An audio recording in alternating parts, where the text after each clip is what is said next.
Hi everyone, welcome back to WHU TV. It's nice to see you. I hope you're keeping well and having a good, nice, rainy, but a nice bank holiday weekend. As you've seen from the information earlier over the last day or so, it has been confirmed that Lopetegui has agreed terms with West Ham in principle. He hasn't signed anything yet.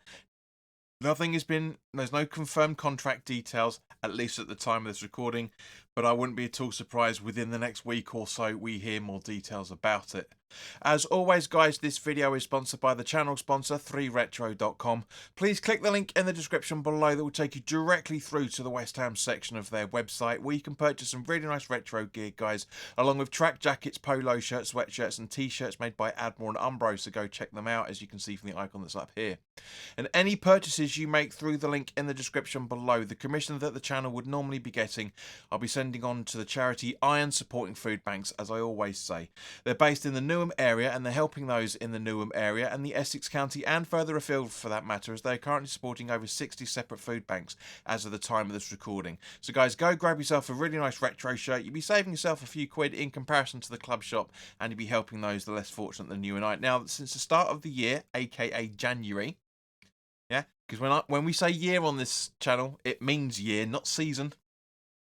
There haven't been any confirmed purchases yet, so we can't help them out. But if you can't afford to do that, that's perfectly fine.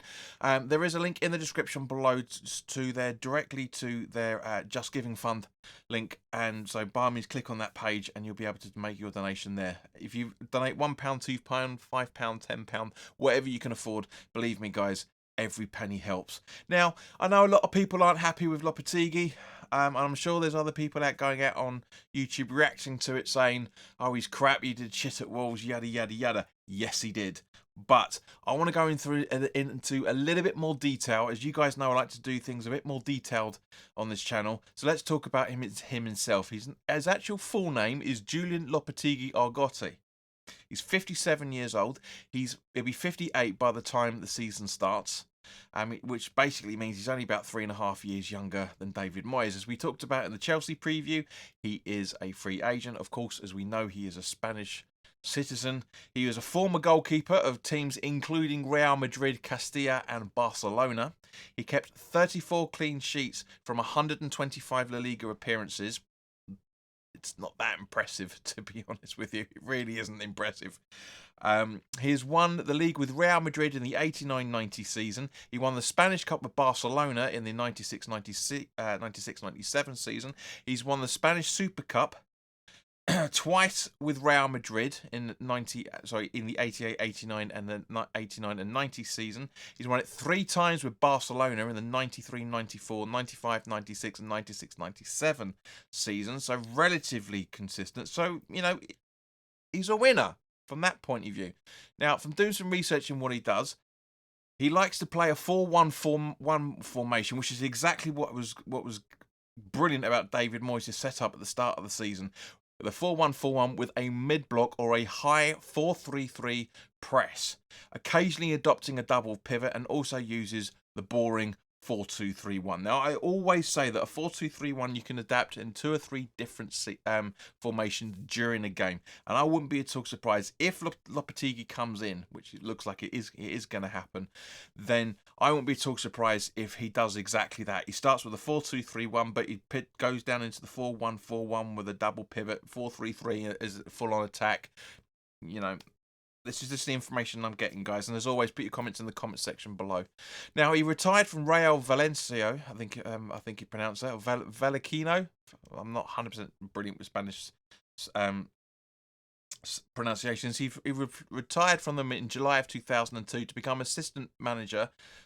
But then he became a full-time manager with them in July 2003 for 1 game only, where he lost to Levante 2-0 using a double 6-4-4-2 formation.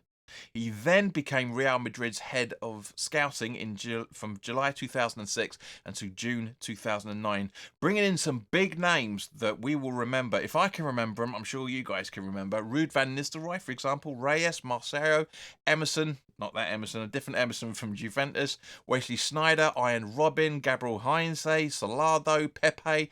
He was the one that signed, he was in one that scouted and recommended our own Julian Faubert when we got relegated. Diarra from Pompey, Van der Vaart, Javi Garcia, and he was smart enough to ensure that Arbeloa left Real Madrid as well, for that matter. Now, in terms of his managerial progression, he was the under-18s and to under-21s manager with Spain between August of 2010 and April of 2014. He then went on to manage FC Porto from July 14 to January 16 with 78 games. He won 53 games, drawn 16 and lost 9 with an average of 2.28 points per game. He then went on to manage Spain from July 16 to June 18, managed 20 games, won 14, drew 6, lost none with an average of 2.4 points per game, and he left to go to Real Madrid, where he managed Isco, David Silva, David De Gea. It's a really, really good article about it. It goes into a lot of detail. I've only just taken a few things of this. There's a link in the description. It's coachesvoices.com. I really highly recommend you read this. It's very in-depth, very intriguing. Now, he managed Real Madrid from July 18 until October 18, just 14 games, but you won 6, drawn 2, and lost 6 with an average of 1.43 points per game on average. Now, this is where the information that I've been reading comes into effect, why David Sullivan and Will Salthouse, by the looks of it, have been really pushing for him in terms of, because it looks like Amorim has ruled himself out of the movement and wants to stay with Sporting Lisbon. Fine, don't have an issue with that. He came out, as we know, with an apology saying that he did it at the wrong time, and he apologises to everybody. The man's got integrity. If we link with him in probably 18 months' time, because Lopetegui's record is about a year and 3 quarters. But yeah. But he went on to manage Sevilla from July 2019 and October 22 with 170 games, winning 90, drawing 44 and losing 36, an average points per game of 1.85. Now, he won the Europa League with Sevilla in the 1920 season as well, for that matter, before obviously going on to Wolves between November 22 and August 23, in charge of 27 matches, won 10, drawn 5, lost 12 with an average of 1.3 points per game on average. Kept them up. You know, if I remember correctly, they were 10th in the Premier League, 5 points clear of relegation. You know, was covering up the mess of Nuno De Santo, from what I can understand of it. Also, for that matter, you know, we had. It's not bad, to be honest with you. It's not bad, and from what I understand of it, he also left Wolves because he didn't agree with their funds available for the transfer window. How long he would have lasted longer is another matter, of course. But Martin O'Neill did exactly the same thing with Aston Villa. Left Villa, it was a long time ago now, but left Villa with about 2 or 3 days before the season started because he was getting frustrated with the targets that the club weren't allowing him to sign and were probably dictating to him to sign as well. Now, from my own personal review, regardless of what we've just seen in terms of the information of his history, he's not as bad as everybody's making out. He genuinely isn't. There's a lot there to stipulate to say that the reasons why he is a trade for David Moyes. I don't think this is a trade up. I do agree with a lot of people. This is kind of like a sidestep. You know, we've only got him for an extra few years. As I say, he's 57 at the moment. He'll be 58 by the time the season starts. So he's only 3.5 years younger than Moyes. That's not long-term progression. That's not ambition in any shape or form. However, doesn't mean he can't go on and manage us for the next 4 to 5 years. I'll be surprised if he does, because as I say, he doesn't really last anywhere for more than 18 to 20 months. He really doesn't. But as West Ham fans, whoever comes in, if it's going to be Lopetegui, which it looks like it is, or if it's going to be anybody, no matter what you think about that signing, because it's still a signing at the end of the day. Yes, okay, there's no compo, which is the reason why David Sullivan's been pushing for this. And he's been out of work for over a year since he left Wolves. Fine. Not an issue. I do have an issue with that. But at the same point, if managers are saying no, we don't actually. I want to stay where I am. There's nothing much more we can do. But guys, thank you very, very much for watching. Put your comments in the comment section below. Let me know what you're thinking on this. But just before we go, guys, I just want to ask you, so if anybody's new to the channel, by all means, please do subscribe, because over the last 4 weeks, we have seen that just over 3/4 of you guys that have been watching the videos are not subscribed. So please do hit that subscribe button. Let me know what you're. So let me just bring up the graphic again for you. So here we go. So not subscribed, 65.7%. That's almost 2/3 of you guys over the last 4 weeks have not subscribed to the channel. Been watching the channel for maybe for the first time. I'm sure that went up a little bit, bearing in mind the watch along for the Chelsea game yesterday.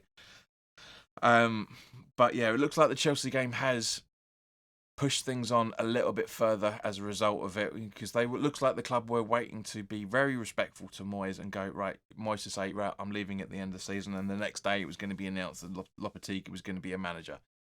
It looks like after that Chelsea result, it's pushed things on for the board a lot bigger than they were originally planning, which is fine. I understand that. But we'll have to wait and see. But in the meantime, guys, as I say, put your comments in the comment section below. Let me know your thoughts on this. If you agree with it, let me know. If you don't agree with it, let me know. But if you don't agree with it, there's not much really we can really do, I'm afraid. So as I say, we just have to get behind him as a manager if he does sign for the club.